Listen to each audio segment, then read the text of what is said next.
Bueno, continuando con nuestras actividades, pues en este momento procedemos a entrar a la cuarta sesión del curso de introducción al modelo estándar con el doctor José Luis.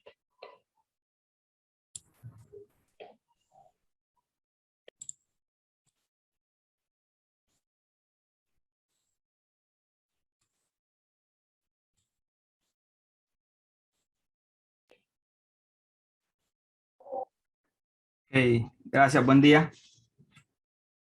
Vamos a continuar ya con la parte prácticamente final de este resumen acerca de lo que comprende el modelo estándar.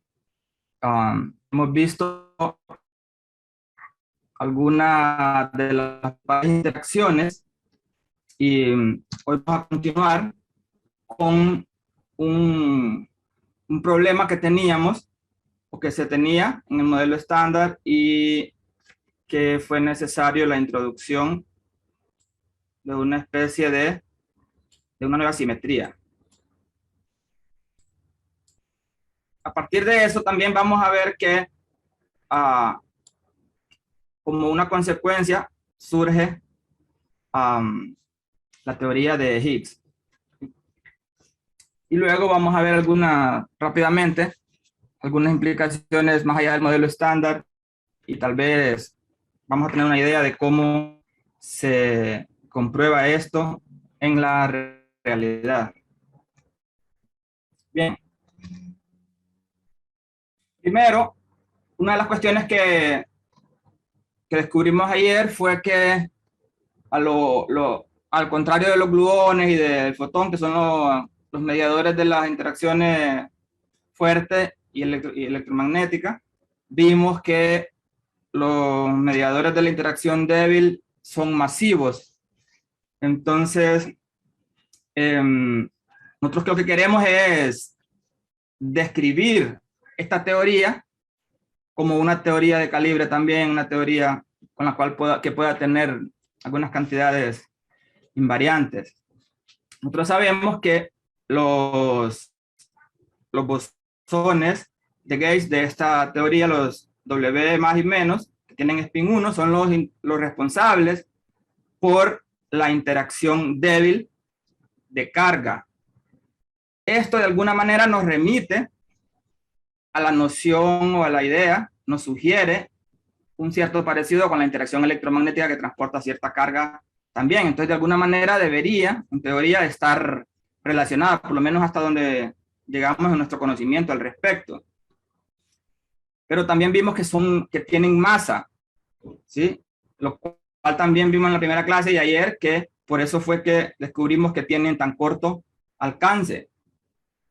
Estos bosones pueden ser producidos, originalmente se sabía que son producidos en aniquilación de pares de electrón-positrón, ya sea por medio de un fotón o por intercambio de un neutrino. El problema con estos dos diagramas es que cuando calculamos la sección de choque, vemos que aumenta a medida que aumenta la energía del centro de masa y esto viola unitariedad. Es decir, en los cálculos de la mecánica cuántica se le llama unitariedad, en este caso, por ejemplo, cuando el flujo de bosones salientes es mayor que el flujo de electrón y positrón. Entonces, cuando tenemos un problema así, en el cual los cálculos no concuerdan con lo observado o viceversa, entonces rápido se encienden las alarmas y ya es sabido que lo que hay que hacer es introducir una nueva partícula, una hipotética partícula aún no observada que pueda explicar, en este caso, la mayoría de los casos siempre es una partícula de la cual se tiene alguna noción y se espera que exista para poder explicar aquellos fenómenos. Y pues bien, entonces fácilmente lo que vino fue después resolvámoslo con una nueva partícula que, digamos, el bosón Z. Esta partícula interfiere negativamente en su diagrama con los otros dos. si nosotros vemos en la figura lo que son los dados con las predicciones del modelo, con el modelo estándar real, y también los vértices cuando no tenemos un bosón Z o cuando lo tenemos prototipo, entonces vamos a ver que son diferentes y son mayores. Entonces, para poder hacer que concuerde la teoría con la realidad o con lo observado, era necesario que existiera una partícula que hiciera disminuir esa sección de choque. Y en este caso, el bosón Z es de tal característica que interfiere negativamente y hace que ese valor baje y concuerde completamente con entonces esto sugiere que podría haber una posible teoría de Gauge en el cual debería existir un tripleto de medianos llamado, digamos, los W ajenos, W0, uno así. Esto llevó a la predicción de entes débiles en el 68, digamos, obviamente fue observada en el 74. Pero esto solo funciona si los acoplamientos de estas partículas mediadoras están relacionadas. Pero el problema es que el fotón es el mediador de la interacción electromagnética. Entonces debería existir, y por analogía con el transporte de carga, entonces debería existir una teoría que unifique estas dos interacciones. Luego que tenemos eso, viene el problema. Bueno, pero tenemos bosones masivos, ¿cómo sería eso? Y ya vamos a ver posiblemente mañana que incluir un término de masa en el lagrangiano hay una quiebra espontánea de simetrías. Entonces, también sabíamos que la corriente que no es puramente vectorial axial, entonces no hay forma de compatibilizar eso. Entonces, ahí viene la aplicación, que es donde tiene la gran participación web también, quien tenemos el nombre de la carrera nombrada en su honor. Entonces, con la teoría electrodébil es nada más que es asumir en el momento que existen dos de fuerza. No sabemos si es electromagnética o débil, pero son dos fuerzas que se comportan como una sola. Y estos son, cuando hay dos fuerzas o dos interacciones, sabemos que hay dos grupos de simetría en analogía como lo hizo con los espines y los colores y sabores. Entonces, tenemos una simetría de SU2 de las matrices 2x2 y también vamos a tener una simetría unida que va a tener un solo singleto. También surge a partir de esto un campo escalar que más adelante, y también lo vamos a ver, se le descubrió y se le nombró como el campo de Higgs. Lo que ocurre es en el inicio del universo se expande el universo, se enfría rápidamente, entonces existe una quiebra espontánea de simetría que se descubre a partir de estas dos fuerzas unificadas. Entonces, al acoplar estas dos fuerzas con este campo, se crea un mecanismo de acción. Esto viene a fin de explicar la existencia de las masas de los bosones cargados, ¿sí? Entonces, como teníamos en principio dos grupos de simetría, entonces vamos a tener dos campos, llamémosle lo que llamamos el tripleto W y el campo del singleto, que le vamos a llamar B. Y estos se mezclan, si ustedes recuerdan el mecanismo de Yin, de la generación de masa de los quarks, a partir del cual surgió el quark Chang. De la misma manera, se realizó en esta nueva teoría de crear dos campos ortogonales que en una combinación lineal van a generar, en un caso, digamos, un bosón no masivo, y en el otro caso van a crear, digámoslo, el bosón Z, y de la misma manera también, pues a partir de ese mecanismo, adquieren masa no solamente los bosones W, sino que también el resto de las partículas. Bien.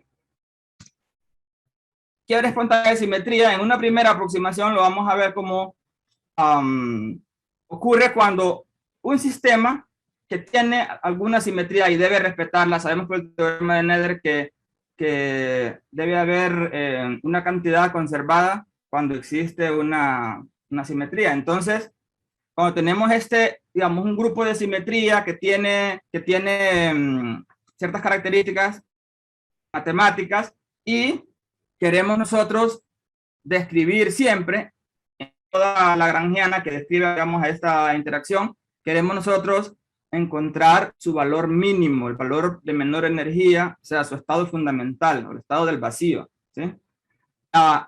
Cuando se hace eso, ustedes sabrán que se puede hacer una expansión en series alrededor de un punto para encontrar este valor, y en este caso, lo que hacemos es que se encuentra el valor mínimo del potencial, y entonces se verá que en la lagrangiana original existe una simetría y en la lagrangiana del estado fundamental existe otra por medio de una pequeña transformación. Entonces, ambas representaciones no son simétricas, eso lo vamos a ver mañana. No son simétricas y por eso decimos que matemáticamente ocurre una quiebra espontánea de simetría, pero en la realidad ocurre también,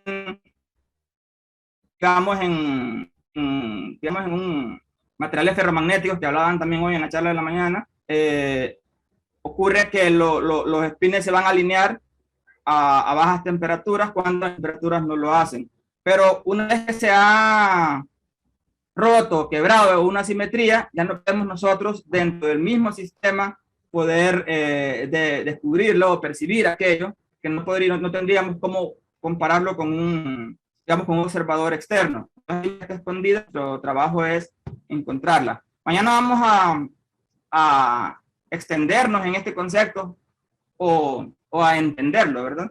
Ya con las ecuaciones, haciendo un pequeño lagrangiano imaginario, digámoslo. Ok. En la teoría electrodébil, cuando mezclamos estos dos campos vectoriales, debería existir en ella un término que transporte la corriente,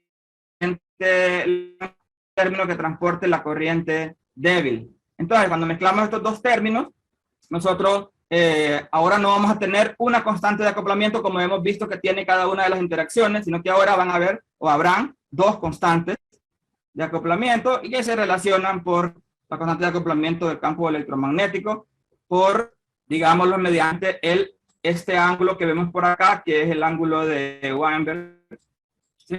Y estos pueden ser determinados experimentalmente y luego se relacionan las masas por las ecuaciones que vimos anteriormente. Y una vez conociendo esos valores, podemos entonces encontrar las masas de cada uno de los bosones. Pero todo esto ocurre porque se acopla un campo generador de masa al campo electrodébil para poder explicar la existencia de la masa de los bosones de la interacción débil, ¿sí? Pero como consecuencia también, como se está descubriendo que se fue extendiendo a todas las partículas y luego inclusive los fermiones y todas las partículas pueden adquirir masa a partir de este mismo mecanismo, ¿sí? Así en palabras más sencillas, la lagrangiana del bosón de Higgs la podemos ver allá en el lado derecho, en la esquina superior derecha, y construir lagrangiana a la manera de una hamiltoniana o de una mecánica clásica, en la cual definimos un término cinemático y un término, el término de potencial, y luego nosotros vamos a minimizar el potencial para encontrar el estado fundamental. Y entonces, cuando ocurre eso, es que vemos que simetrías, pero además de eso, dada la simetría de este potencial, el estado fundamental podría tener infinitas posibilidades. Nosotros no sabemos cuáles serían infinitas, solamente una de esas infinitas posibilidades. Cuando ocurrió que expansión acelerada, entonces colapsó, digámoslo así, la función y cayó para ese estado fundamental, que podrían haber sido varios o cualquier otro. En este caso ocurre que cae para ese estado y entonces desde el momento que el potencial colapsa, desde ahí ya no hay vuelta atrás, desde ahí ya nosotros sabemos sabemos que la física a partir de ese momento va a ser una sola y va a tener sus características. Y en este caso, que ocurrió este colapso, la consecuencia fue que el fotón permanece, es decir, que la velocidad de la luz es consecuencia, que la velocidad constante es consecuencia del potencial de Higgs en los primeros instantes del universo. Eso es algo interesante porque dedica toda la física para el resto de la eternidad, digamos así. ¿Ok? Después se sabe que por el producto de la autointeracción, este Higgs también va a tener masa y tiene los números cuánticos vacíos, ya que colapsa en el estado fundamental, entendiendo el vacío como fundamental en un sistema. ¿Sí? Pero este vacío también está poblado de partículas virtuales y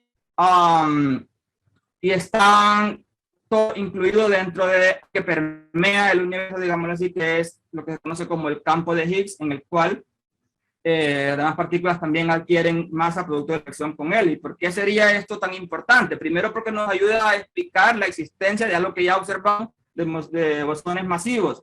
Además, el modelo estándar ya tenía explicadas todas las demás interacciones, pero no podíamos explicar en términos de ninguna parte, pero teníamos el tema de los bosones masivos y luego de esto lo extendimos y nos da. El problema es que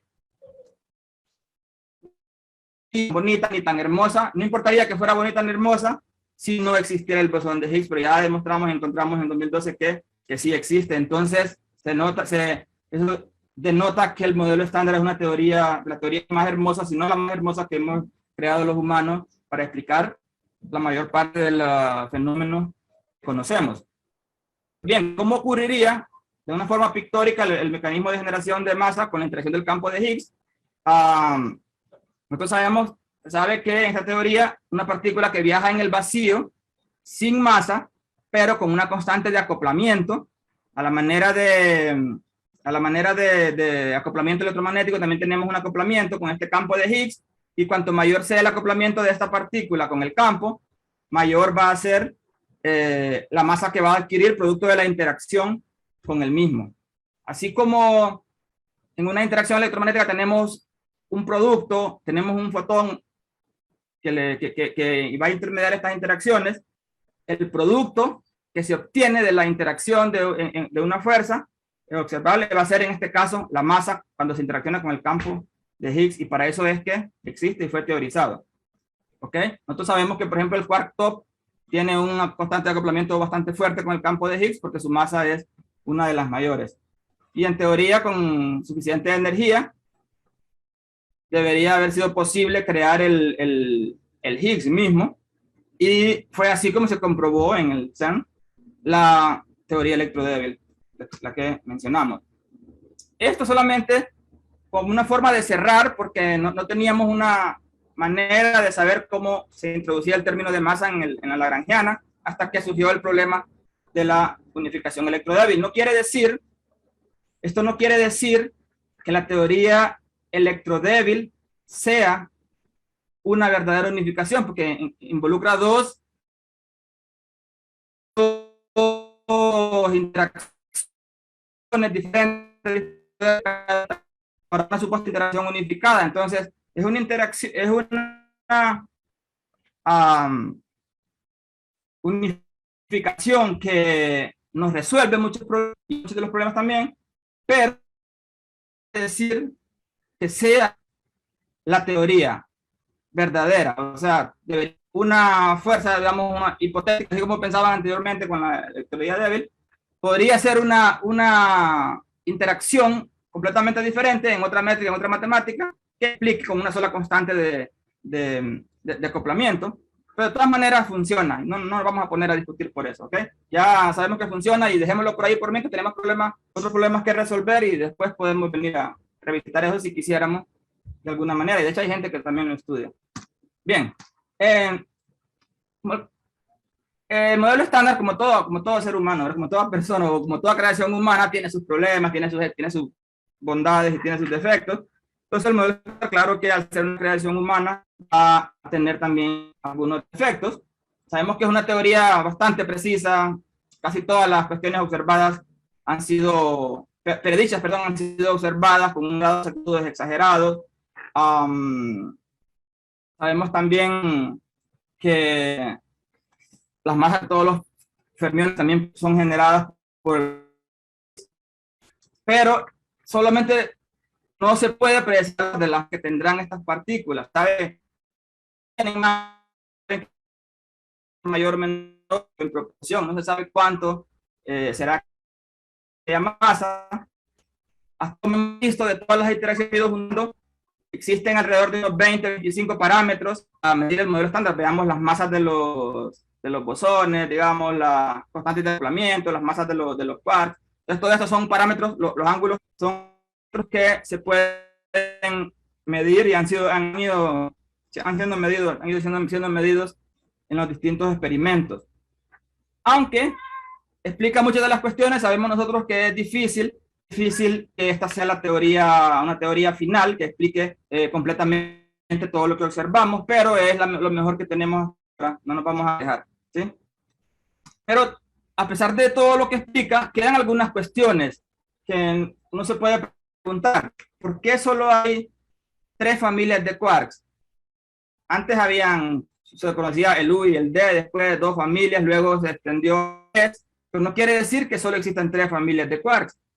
Es lo que observamos, pero no sabemos si es cierto, o 3 familias de por qué será, y si son así, ¿por qué precisamente 3? ¿Ok? ¿Por qué, a pesar de diferencias, por qué es igual la carga del electrón del protón? Hablo de diferencia de carga. ¿Por qué son iguales las cargas y por qué está cuantizada la carga? Porque hay 4. O lo que sabemos también es que se unificó la teoría electrodébil, pero ¿por qué así como la teoría electrodébil surgió de la unificación de 2 fuerzas, no podrá ser que estas 4 fuerzas vengan de una sola interacción desconocida que reduzca los parámetros necesarios para el estándar? Podría ser. No sabemos bien todavía explicar dentro de este modelo la gravedad, no sabemos si es a nivel cuántico, se podría explicar dimensión por materia que antimateria. Sabemos que una de las condiciones es que existe una ruptura de simetría de carga y paridad que permita que estadísticamente sea generada más materia que antimateria en los procesos. Actualmente es una de las condiciones de Sacrow también, pero no sabemos en sí. Solo sabemos que viene de base compleja, de una ruptura de simetrías, pero no sabemos por qué. El por qué nos interesa. ¿Por qué los neutrinos tan pequeñas y son abundantes? Y todos los neutrinos que existen en el universo en este momento están pasando aproximadamente 1 millón por cada uno de los cuerpos de ustedes o de nosotros. Por cada segundo pasa más de 1 millón, millones de neutrinos. Cuidado, se queman o sienten algo. La cuestión es que son abundantes, pero al sumar todos los neutrinos del universo, que llegan, creo que son 24 electronvoltios, algo así, es poquito, no es nada, es menos que 1 gramo, imagínense. Entonces, además de eso, todo esto que explicamos con el modelo estándar para explicar ese 4 o 6% que conocemos de materia en el universo. O sea, sabemos tanto, pero de tan poco. El resto es lo que conocemos como materia y energía oscura, que no sabemos cómo hacer que la pudiéramos describir a partir de este modelo, pero pues bien, para explicar estas cuestiones, lógicamente el ser humano va a quedar ahí. Pueden haber extensiones al modelo, o puede venir alguien y va a decir, este modelo no me gusta, voy a crear otro nuevo. Pues bien, este gráfico hecha siempre tenemos algo intuitivo de ir unificando. Empezamos con verlo en 4 elementos. Estamos viendo después, estudiando, digamos, por un lado, digamos, el efecto de la gravedad en los cuerpos. A nivel terrestre vimos los experimentos de Galileo, después vimos lo de las esferas celestes de Kepler, luego a explicar estos fenómenos. Después vino Einstein a extenderlo a todo el espacio y el tiempo. por el lado de la gravitación. Si ustedes ven, lleva una línea de las partículas porque vemos que esto viene primero que todas las fuerzas débiles, la fuerza fuerte, que tenemos el magnetismo y la electricidad, que después vino Maxwell, la unificó en el electromagnetismo, y esto llevó a dinámica, junto con la teoría de fuerzas débiles o la interacción débil, se unificó, entre comillas, digamos así, porque ya vimos que no sabemos si realmente será una unificación verdadera, pero se unificó la teoría electrodébil. Que esto, al juntarlo con la cromodinámica cuántica, genera lo que conocemos como el modelo estándar. También tiene sus problemas, y he explicado, tal vez uno de los mayores candidatos de la supersimetría. Como ya mencionábamos, de las cuatro fuerzas, viene otra teoría que propone que cuatro fuerzas podrían ser manifestaciones de una interacción única, que es lo que se llama como la teoría de la aplicación, ¿sí? Después de eso, vemos que hay intentos de poder dentro de...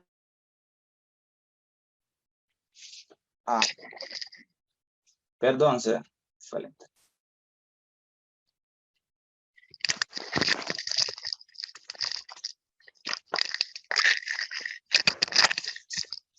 Hola, no sé si me están escuchando ahora. Sí, lo escuchamos. Ok, creo que escuché una explosión por acá, creo que se explotó algún transformador o algo. Bien, esperemos que no. Pues bien, entonces, después de esa unificación, hay intentos de... Recording in progress. Ok, ya regresó. Ok, ponerlo acá, me regresó. Ok, ponerlo acá, me regresó.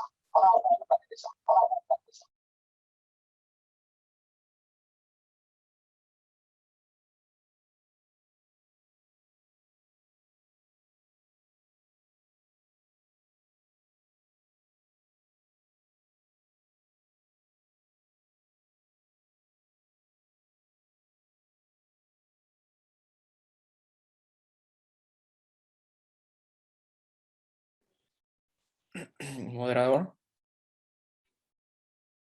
Ok, vamos a esperar un momentito a que se reincorpore el doctor Josué. Hubo un pequeño problema técnico.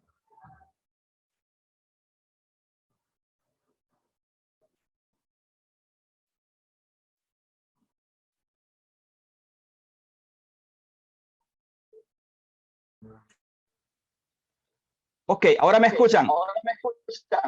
Sí, escuchamos. Bien, pero disculpen, es que está sin problemas. Ok. Entonces, decíamos que habían intentos de describir la gravedad como a partir de los principios de la mecánica cuántica, y eso se conoce como la gravedad cuántica. Y, doctor, disculpe, no está compartiendo tu pantalla de momento. ok, sí, es que pensé que esta cosa se me... Ay, país tercermundista.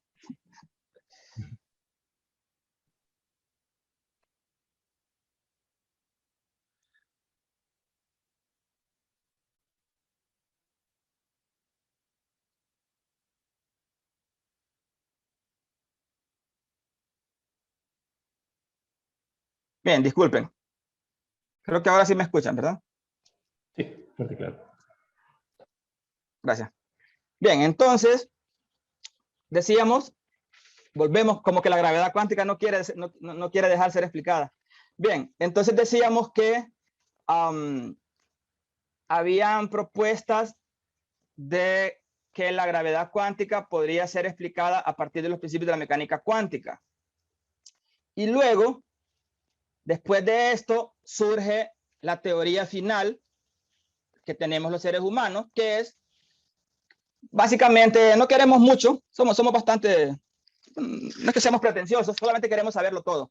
Entonces, existe la noción, la idea de que todo esto podría ser explicado en una teoría. Solamente eso queremos, nada más.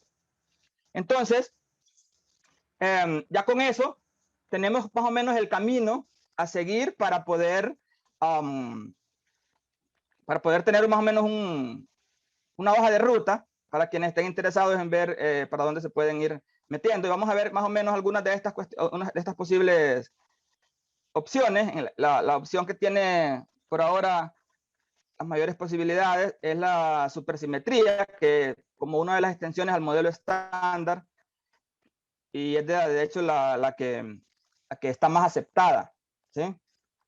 Que relaciona los grados de libertad de los bosones y de los fermiones, pero solamente que estos difieren por un medio en su valor. O sea que para cada conjunto de partículas existe su compañero supersimétrico.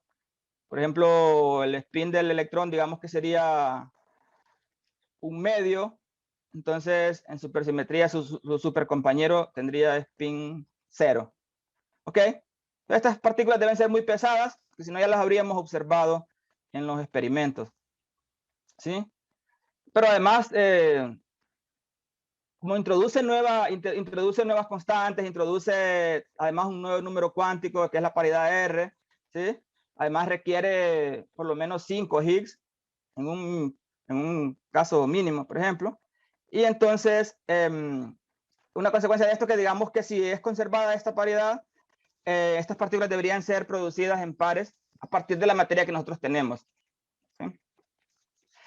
Y además de eso, la partícula más liviana debería ser estable y debería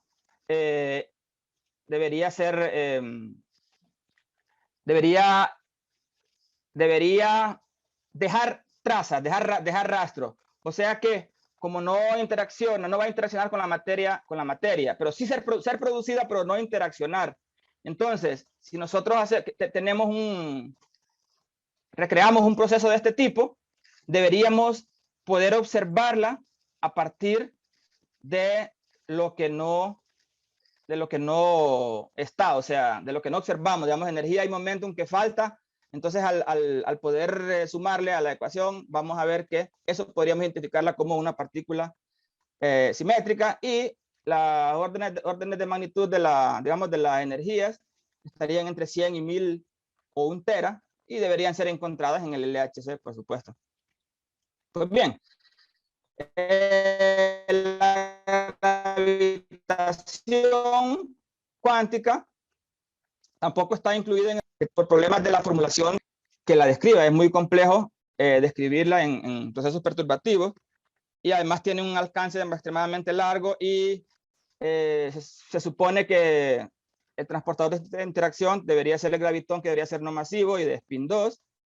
La supersimetría también nos ayuda a explicar, o ayudaría a explicar la existencia de esta partícula, así como también la existencia de la antimateria, ¿verdad?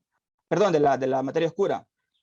También tenemos, digamos, la teoría de cuerdas, donde las fuerzas y las partículas ahora no son puntuales como en el modelo estándar, sino que corresponden a vibraciones del estado fundamental de lo que se conoce como supercuerdas, lo cual introduce la cuestión de que se requieren dimensiones extra también, pero es una de las teorías también que está por ahí. Hablando de teorías de dimensiones extra, estas estarían enrolladas alrededor digamos, del espacio, ¿sí? Y nosotros, todas las partículas viviendo en este mundo de 4 dimensiones, solo veríamos estas dimensiones, pero la gravedad se propagaría a partir de todas ellas, y eso podría explicar también los fenómenos que observamos nosotros en nuestro universo cuadridimensional. ¿Ok? Esto también permite la posibilidad de creación de mini agujeros negros, que también se producen dentro del modelo también, y se cree que se producen a diario en el LHC también. Ok. Si sabemos estas teorías y muchas más de las que existen, ¿cómo podría entonces buscarse? Existen procesos específicos que podrían darnos pistas acerca de cada una de estas extensiones, ¿sí? Decaimientos leptónicos, semileptónicos, dileptónicos, chorros de partículas, decaimientos del quark T. Existe una gran cantidad de procesos que podrían ayudarnos a explicar o a confirmar estos modelos más allá del modelo estándar, que hay muchos grupos ahora trabajando en esto para ver si se puede encontrar algo que nos lleve a una explicación de lo que no podemos explicar ahora. ¿Y cómo se logra esto? Ya una vez que tengo yo una teoría, tengo mis modelos, tengo toda mi matemática, toda la física ya definida y mis modelos, yo necesito llevar a la práctica esto. Y por tanto, una de las formas de hacerlo es con aceleradores y detectores. También se pueden estudiar con rayos cósmicos, pero la forma de hacerlo directamente sería con aceleradores para uno poder tener control de ciertas cantidades como la energía. Pues bien, los aceleradores pueden ser lineares o pueden ser circulares, que se llaman sincrotrones, y el objetivo es solamente lo que ustedes harían al agarrar dos ladrillos y quebrarlos uno contra el otro para poder producir pedazos de ladrillo. Ustedes los hacen colisionar a mayores fuerzas, con mayores velocidades, perdón, ustedes van a tener mayores cantidades de pedazos de ladrillos. Entonces, a altas energías, esto permitiría que se rompieran aquellos ladrillos fundamentales de la materia y produjéramos otro tipo de partículas. Entonces, como lo que necesitamos nosotros es tener partículas a altas energías, la única forma de hacerlo es acelerándolas. Y para poderlas acelerar, lo que se necesita es que haya una diferencia de potencial, o que sean partículas, digamos, cargadas y que sean estables para poderlas acelerar. Entonces, las únicas partículas que tenemos serían los electrones y protones y algunos iones también que pueden responder a una diferencia de campos electromagnéticos. ¿Ok? Ok, entonces, para poder colisionar estas partículas podemos escoger o un blanco fijo en el cual nosotros le dirijamos un chorro de partículas y a partir de ahí poder observar las partículas que ocurren, las creadas. El único problema es que la energía del centro de masa va a ser, se va a perder más en el proceso que en lo que va a haber disponible para poderse estudiar o para producir nuevas partículas. Entonces, por ejemplo, en el caso de un protón de 450 gigaelectronvoltios, si alcanza a otro electrón en reposo, solamente habrán 29 GeV disponibles, mientras que en un acelerador circular, la energía del centro de masa va a ser el doble de la energía que lleva los haces de partículas, porque se hacen colisionar dos haces de partículas, uno yendo en dirección contraria al otro y se encuentran en cierto punto, y entonces la energía va a ser el doble. Entonces, imagínense que, digamos, en el HCV o el LHC, si tenemos dos haces de protones de 7.5 teraelectronvoltios, vamos a tener 15 teraelectronvoltios. O sea, se suma directamente las energías, y esto nos permite a nosotros crear mucha mayor cantidad de partículas y observar mayores órdenes de partículas en órdenes mayores. Ok. Lo único es que, como ustedes imaginarán que hacer colisionar a dos protones es tarea difícil, entonces la tasa de estas reacciones observadas va a ser mucho menor, porque sabemos que ahora solo tenemos unas pequeñas posibilidades de hacerlos colisionar, pero la solución es hacer que pasen mayor cantidad de partículas por segundo en el mismo punto, aunque se pierdan la mayor cantidad, pero si lo aumentamos, podemos tener una gran cantidad de partículas, y de hecho es lo que se hace ahora. Y en un problema hemos observado cantidades exageradas de decaimientos, mucho mayores que en los de blanco fijo. Bien, ok. Pero entonces, si es una máquina circular, ¿qué deberíamos usar? Ya que podemos acelerarlo con usar protones o electrones. Nosotros sabemos que si usamos protones en una máquina circular, para poderlo deflexionar con campos magnéticos, para que siga una trayectoria circular, va a necesitar magnetos mucho mayores o imanes mucho mayores, ¿sí? Y si fueran electrones, el problema del electrón es que se puede acelerar con una menor cantidad de campo electromagnético, pero el problema es que va a perder energía, la energía que sale por la radiación de sincrotrón que es la energía perpendicular, ¿ok? Pues bien, entonces,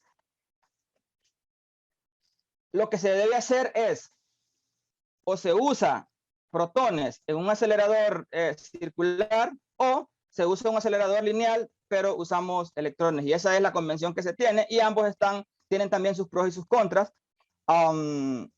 Digamos, los colisiones de electrones son limpias porque solamente existen el electrón y el positrón, mientras que en protones el protón es compuesto, entonces existen gran cantidad de partículas, y sabemos aquel mar de partículas que existen también dentro de los partones. Entonces habrá una gran cantidad de ruido, y dificulta también la identificación de las partículas, pero todo eso lo podemos negociar también.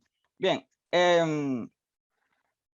también si fuera para electrones se ocupa menor energía, mientras que para el protón se ocupa una gran energía para poderlo deflexionar, como ya dijimos, ¿sí?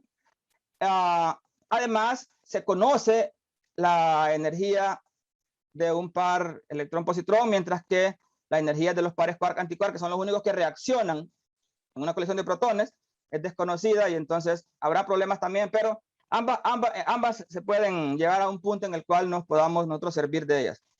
Bien, han existido muchos aceleradores. El más conocido ustedes sabrán que es el del LHC.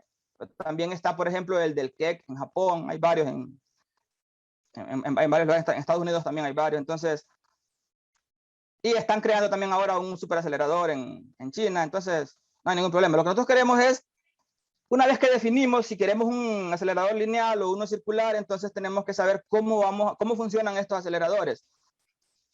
Lo que nosotros queremos y nuestro propósito es solamente detectar las partículas producidas en las colisiones. Eso es lo que nosotros queremos. Al detectar estas partículas podemos hacer mediciones de parámetros y comprobar las predicciones del modelo estándar. Entonces nosotros queremos saber con exactitud el punto de colisión. Queremos saber cuáles han sido las trayectorias que siguieron las partículas que fueron producidas. Queremos también medir con exactitud su energía y sus momentos. Y también queremos saber qué tipo de partícula es, si es un hadrón, si es un leptón, ¿ok? Y todas las partículas que observamos son las que son estables, ¿sí?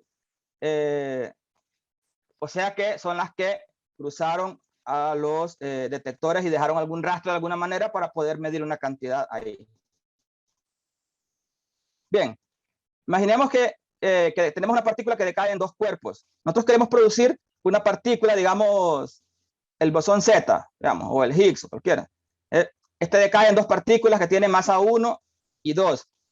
Se desintegran rápidamente. O sea que solo detectamos las partículas después de la colisión protón-protón. Se produce, por ejemplo, el bosón Z o el mesón D, por ejemplo. Este tiene una duración bastante corta, y luego lo que se observa en el estado final son estas dos partículas que decayeron. Nosotros identificamos estas partículas, y como identificamos el vértice de donde fueron creadas, entonces sabemos más o menos qué partícula fue la que las creó, ¿sí? Bien, entonces, si esta partícula fue producida producto de eso que nosotros creemos, debería existir la conservación del cuadrimomento, de la energía y el momento, ¿verdad? Y también deberíamos nosotros poder encontrar una relación entre sus trazas. Digamos que en este caso son los ángulos. Nosotros necesitamos medir la separación de los vértices, y también estas energías, las energías involucradas de estas partículas. ¿Cómo se mide eso? Entonces ahí vienen ya las herramientas dentro del mismo detector, ¿sí? Sabemos que queremos identificar los trazos, entonces tenemos que tener un sistema de detección de trayectorias, ¿sí? Que pueden ser, digamos, en este caso de silicio. Queremos también un calorímetro electromagnético para detectar a las partículas que dejen una traza electromagnética, y también un calorímetro hadrónico para detectar la energía de los partículas que decaen, digamos, de los hadrones.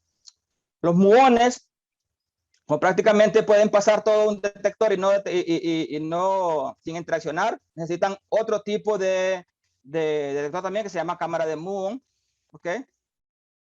Y también es necesario también tener un campo magnético para poder observar la traza de las partículas cargadas. En el caso del electrón y el positrón, ustedes verán que su deflexión podrá ser hacia un lado o hacia el otro, y dependiendo de eso va a ser una u otra partícula. Y además de eso queremos saber también identificar qué partículas están interaccionando o involucradas. O sea, podría ser una partícula cargada, que podría ser el muón o podría ser el electrón, pero sabemos que de acuerdo a la traza que deja en una de las cámaras de detección, ahí sabemos nosotros si es un muón o si fue un electrón. Pues bien, no sé si se puede ver acá esto. Bien, solamente ya para concluir, pues ustedes sabrán que en el 2009 inició a funcionar el LHC, y bueno, en esta nueva remodelación, ¿verdad?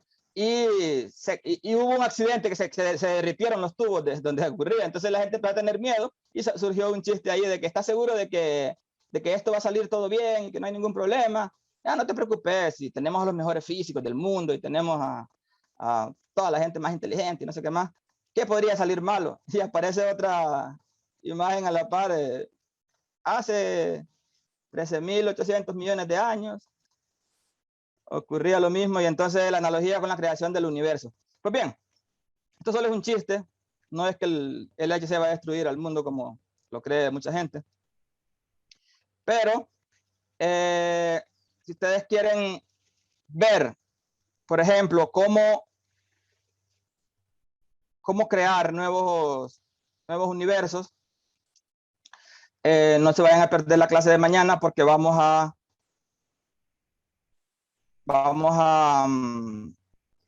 estudiar, a intentar crear una teoría con una lagrangiana, a la manera del modelo estándar, a la manera de juguete, un lagrangiano de juguete, y ahí vamos a intentar estudiar el mecanismo de creación de masa a partir de esa lagrangiana con el mecanismo de Higgs, y con eso vamos a quedar prácticamente satisfechos, con que nos quede por lo menos el sabor de tener una noción de cómo sería un caso hipotético en el cual nosotros construyamos una teoría a partir de primeros principios, digámoslo desde la nada, con acoplamiento de todas las interacciones o los fenómenos que observamos, y a partir de ahí poder hacer predicciones, como intentaremos hacerlo con el caso del mecanismo de Higgs, si nos queda tiempo. Entonces, por acá nos vamos a quedar hoy. Disculpen todos los problemas técnicos. Siempre, cada día es una lucha con estas cuestiones de internet y de energía. Bueno, entonces, muchas gracias por la atención. Bien, muchas gracias, doctor, por lo que ha dicho. Muy interesante. No sé si hasta ahorita hay alguna pregunta con respecto a lo tratado hoy. Queda el micrófono abierto para preguntas.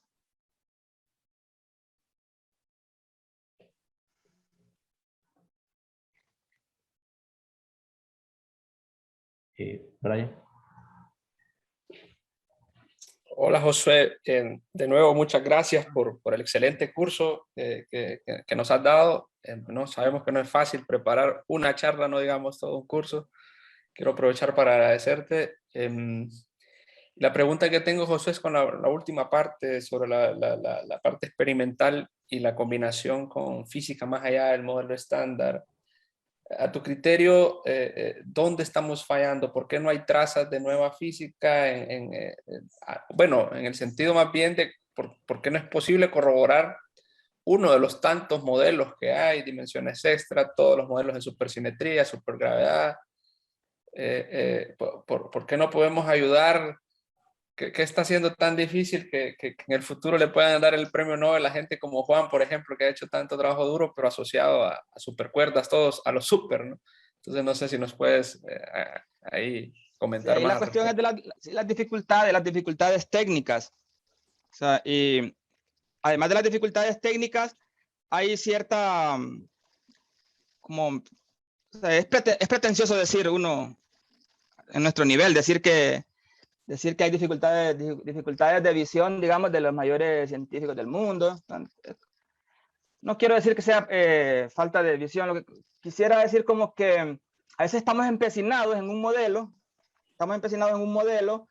y no nos atrevemos a ver tal vez fuera de la caja, porque estamos buscando en la analogía como aquel cuento hindú de una mujer que había perdido las llaves de su casa y las estaba buscando en la esquina del barrio, y entonces le dijeron, debajo de un poste de luz, y le dijeron, ¿qué haces acá? No, es que perdí las llaves de mi casa, allá en el cuarto. ¿Y por qué las buscas acá? Es porque aquí está la luz.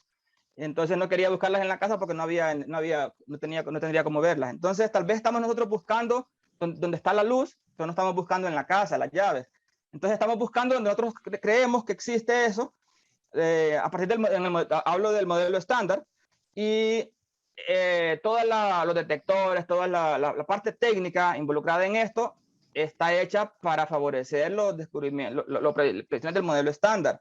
Ya para, digamos, encontrar, digamos, partículas supersimétricas que se requieren órdenes de magnitud exageradas, digamos, tal vez mayores energías, aunque se puede observar ahora en el LHC con esta energía que tenemos, pero los modelos mínimos, pero lo que se espera y lo que todos los físicos de partículas dicen o creen es que a medida que se aumente la energía de centro de masa disponible, van a ir apareciendo o habrá una ventana mayor para poder observar estas partículas.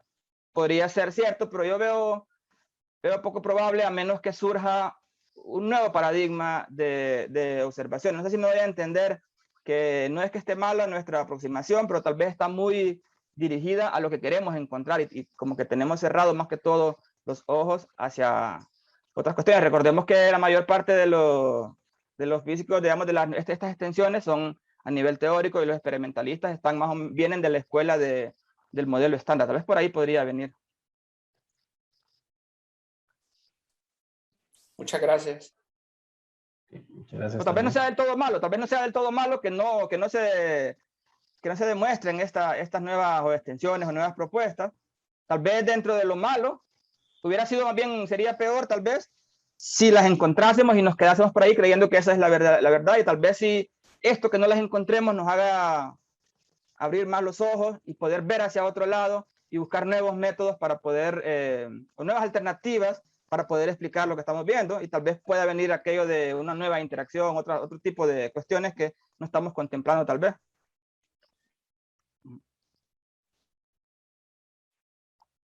Muchas gracias, doctor. ¿Alguna otra participación, alguna otra consulta?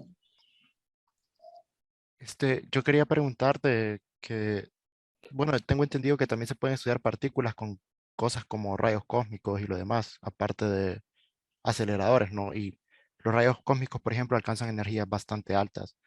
Entonces, ¿cuál es la esperanza de utilizar de repente estas fuentes astronómicas como aceleradores, ¿no? Entonces, intentar... No, sí, hay varios experimentos. Está el Pierre Ayre, están varios que descubren las cascadas, o sea, las energías que vienen del fondo del universo son bastante son elevadísimas, ¿sí? Lo que pasa es que el problema es la detección, que es mucho más difícil, porque ya no podemos nosotros tener un conjunto de detectores perfectamente organizados para descubrir lo que nosotros queremos, sino que dependen de las condiciones, del entorno, de todas estas cuestiones. Entonces es un poco más difícil. Digamos, en el Kamiokande, en Japón también tienen, para descubrir neutrinos, requieren cantidades enormes de agua extremadamente pura para poder encontrar un neutrino dentro de millones y millones. O sea, es algo sumamente complicado. Si ya es complicada la técnica para los procesos de aceleradores, no digamos para algo que no podemos controlar como son los rayos cósmicos, pero también es válido. Lo que necesitamos solamente son procesos que lleven a la desintegración de partículas y que estas produzcan otras partículas, y en teoría se podría, sí, o sea, se podrían utilizar también para todos los decaimientos. Pregunta Manuel García si se comprueba la existencia del gravitón, ¿puede tener un impacto similar al que tuvo el caso del bosón de Higgs? Creo que sería mucho mayor, creo. Ahora el bosón de Higgs era el santo grial de la física hasta hace poco. De hecho, que le llaman la partícula divina, originalmente era la partícula maligna, se le llamaba. pero una forma para que la gente, para que no vaya a pensar mal la gente, dijeron, llamémosle mejor la partícula divina, para que no piensen mal. Y entonces esta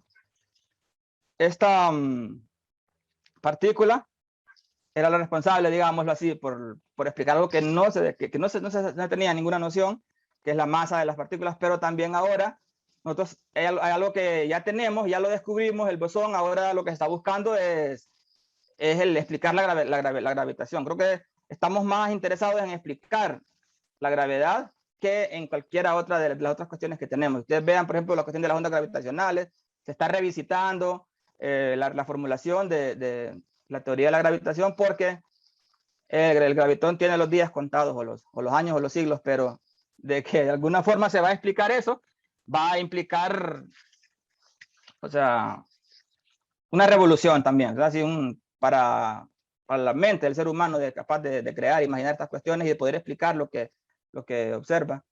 Sería fantástico. Además de eso, que sería una puerta de entrada para lo que nosotros, aquella cuestión humilde que queremos nosotros, que es la teoría del todo, explicarlo todo. Sería una puerta de entrada, porque el gravitón es difícil que se explique dentro del modelo estándar. Pregunta Soraya: ¿la supersimetría está siendo explicada satisfactoriamente en otros marcos fuera del modelo estándar? Ahí no le podría responder, desconozco. Tal vez Brian nos pudiera ahí colaborar con eso.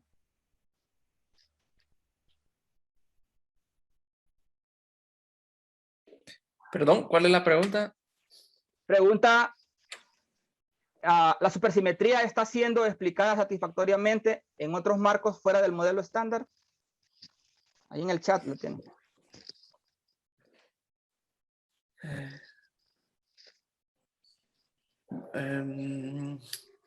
Bueno, no entiendo bien. O sea, lo que sí puedo decir es que supersimetría es más extenso de lo que se está buscando en el SHARE. O sea, hay muchas teorías supersimétricas, hay muchos modelos. Sí. En el SHARE se anda siguiendo la extensión mínima, o sea, que se ajusta lo más ajustado al modelo estándar de partículas elementales. Sin embargo, y la energía disponible, sí. Exacto. Sin embargo, como marco teórico, como herramienta, es súper poderosa. O sea, está sirviendo para entender, como bien dice Belice, creo yo, por ejemplo, la misma teoría de cuerdas incluye supersimetría, la supercuerda. Sí. Y además, el corazón de todos los cálculos en todo el modelo estándar, en la teoría electrodébil, en cromodinámica cuántica, se basa en el cálculo de amplitudes de dispersión.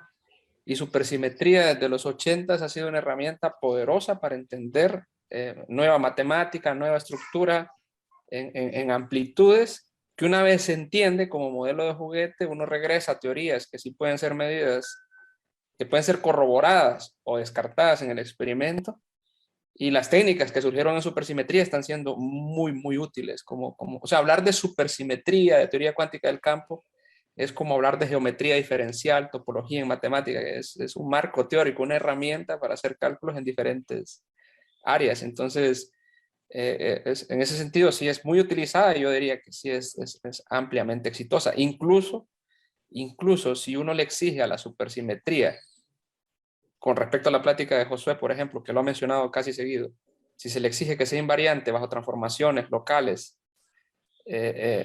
simetrías que dependen de las coordenadas del espacio-tiempo, surge de manera gratuita la relatividad general de Einstein, que es lo que se llama supergravedad. Y ahí mismo hay propuestas para candidatos a materia oscura, de lo que está hablando Frank y lo que también habló Josué Molina. Entonces, hay gente que dice que si la supersimetría es tan preciosa, tan linda, ha dado tanto, que es difícil creer que no se vaya a realizar en la naturaleza. Pero yo pienso que lo veo desde el otro aspecto, ¿no? Es más una herramienta también, no tanto en el sentido de predecir nuevas partículas, sino como herramienta ha sido muy, muy exitosa. No sé si con eso ayuda. Excelente. Gracias, Brian, por la aclaración. Nos vendría bien una plática sobre supersimetría también. Ojalá que próximamente. Bueno, le agradecemos mucho por las preguntas, y agradecemos al doctor José Molina por esta nueva jornada del curso, ¿verdad? Y, tal como les puse en la última diapositiva, pues hay que vernos mañana. Sí, Y muchas bueno, gracias. Perdón, sí, muchas gracias. Mañana vamos a intentar cerrar esto que ya con la parte teórica del modelo, y sería interesante que podamos estar presentes. Listo. Muchas gracias, doctor. Bueno, con esto nosotros estaríamos concluyendo la primera parte de esta jornada. Quiero compartirles el sitio de la semana de la carrera, ¿verdad? Ahí pues todavía hay algunas actividades adicionales que pues, vale la pena participar de ellas. Y pues particularmente después de nuestro receso a las 2 de la tarde tenemos una plática plenaria de aspectos generales de la correspondencia holográfica con el máster Johnny Herrera. A las 3 de la tarde una plática plenaria de los posgrados de física en Simvestab con el doctor Eloy Ayón Beato. Luego tenemos el torneo de ajedrez y de ahí nuestros 3 cursos de relatividad general, métodos geométricos en física y cosmología ya en la tarde-noche, ¿verdad? Entonces, pues, los invito a que sigamos participando, a que sigamos pendientes, pues, de las actividades que quedan pendientes. Brian iba a participar, veo la mano levantada. Solo un comentario, y gracias también, Roger, por la jornada. Chicos, todos los jóvenes que estudian física, ingeniería, o profesores también, no se pierdan la plática del doctor Eloy. Él es el coordinador de los posgrados de física, encargado de la admisión también del Simvestab, que está dentro de los 5 lugares top de toda América Latina, incluyendo los 2 que hay en Brasil y uno tal vez en Argentina. Y para que le pueden hacer preguntas de manera directa es una buena opción. Ya tenemos digamos, una marcada tradición de mandar alumnos al Simvestab y pasan al doctorado directo. Así que lo van a ver con buenos ojos, no se vayan a perder esa oportunidad. Y además Eloy es un científico muy, muy destacado en agujeros negros, ¿verdad? Nada más, Roger. Listo, muchas gracias, Brian. Entonces, bueno.